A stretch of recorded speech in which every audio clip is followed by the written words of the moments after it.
Also, Iraq falling into the hands of terrorists. After all the sacrifices and gains made by our brave troops, what can and should the U.S. do about it? Lieutenant Colonel Ralph Peters next. In the Middle East, the United States is now in its weakest position since 1945 and the birth of the modern Middle East. Terrorists in Iraq taking control of one major city after another and now setting their sights on Baghdad.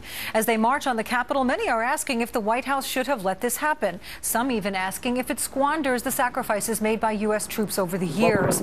Reports today say Iraq repeatedly asked the White House for military strikes and was turned down. Lieutenant Colonel Ralph Peters is our Fox News strategic analyst. Thanks for joining us. How you do, Patty? Good. So the New York Times article refers to multiple requests by Iraq for U.S. airstrikes, but they were turned down by the White House. Now, the Iraqis felt that the staging areas where the insurgents were gathering would make easy targets for unmanned drones, but you're not so sure. Well, no, the staging areas in advance would have been excellent targets for drones or for manned aircraft, for cruise missiles. But the Obama administration just doesn't want to do anything militarily in Iraq, no matter what the price is. And now that they've delayed, the targeting would be much, much harder. When the troops are all gathered in a camp, it's easy to hit them. Now that they're stretched out on roads in a variety of vehicles, including a lot of civilian vehicles, civilian clothes, how do you tell them from the refugees? So the only way to do the airstrikes and make it work would be to put special ops spotters on the ground. We're not going to do that. The only real way to stop this onslaught, if the Iraqis can't, would be troops on the ground. We're not going to do that. I mean, Patty Ann, this is President Obama's real legacy. The creation of the first jihadi state in modern history, stretching from central Syria to central Iraq and now approaching Baghdad, all because President Obama saw everything through a political lens. He was going to end the war in Iraq, refused to negotiate seriously for residual U.S. presence. And now, just to put this in perspective for viewers, with this jihadi conquest of Mosul and jihadi forces approaching Baghdad, this is shaping up to be the biggest Arab jihadi victory since the 12th century, 1187, and the fall of Crusader Jerusalem. Wow. This is momentous. I can't overstate the importance. So, Obama's jihadi state in the heart of the Middle East.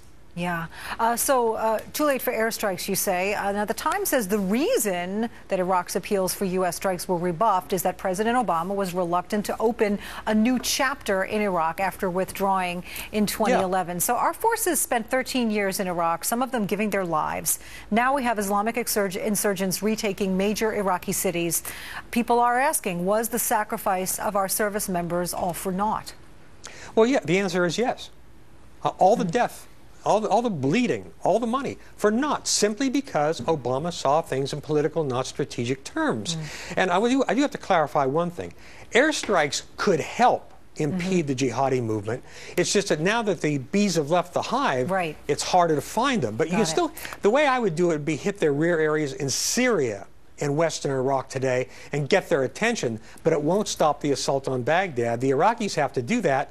And the Iraqi army is in collapse. I hope it can gather together. But if you're a jihadi fighter, an Islamist militant, you believe in your cause and are willing to die for it.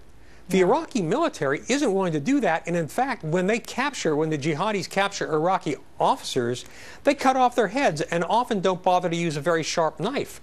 This is an incredible strategic problem, and President Obama is clueless. Yeah, the Obama administration is pointing out that we have provided $14 billion in military aid in Iraq. They just didn't want to do these drone strikes, etc. But in any case, let's talk more about ISIS, the Islamic State of Iraq and Syria, which is the unit that is now starting to take everything over. This grew out of al-Qaeda in Iraq.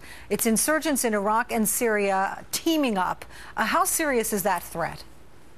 Well, it's an enormous threat. Because again, we're seeing the formation of the first jihadi state. That line on the Rand McNally maps dividing Syria from Iraq, that line is gone. It's now a true jihadi state, Patty Ann. And our chances to stop it, the best was, of course, leaving a residual presence, a troop presence, 10 to 20,000 in Iraq for the moral purposes, the moral support as much as anything. And Syria, Iraq, and Iran would all be different today. The second chance was to intervene early on the secular side in the Syrian civil war, the Syrian uprising. We didn't do that. And all of these failures, all of this reluctance and even outright cowardice has empowered the jihadis, and ISIS, which you'll also hear called ISIL, the ISIL, depends on how you translate it. It's Islamic State of Iraq and the Levant. This is an even grimmer, more brutal force in al-Qaeda. It's son of al-Qaeda on steroids. And as I pointed out years ago, a decade ago, with Osama bin Laden, I said, what if Osama bin Laden isn't the terrorist messiah? What if he's just John the Baptist? And Abu Bakr al-Baghdadi, the head of ISIS, is chilling in his resolution, brutality, and hatred for civilization. Lieutenant Colonel Ralph Peters, thank you for joining us. Thank you, Patty Ann.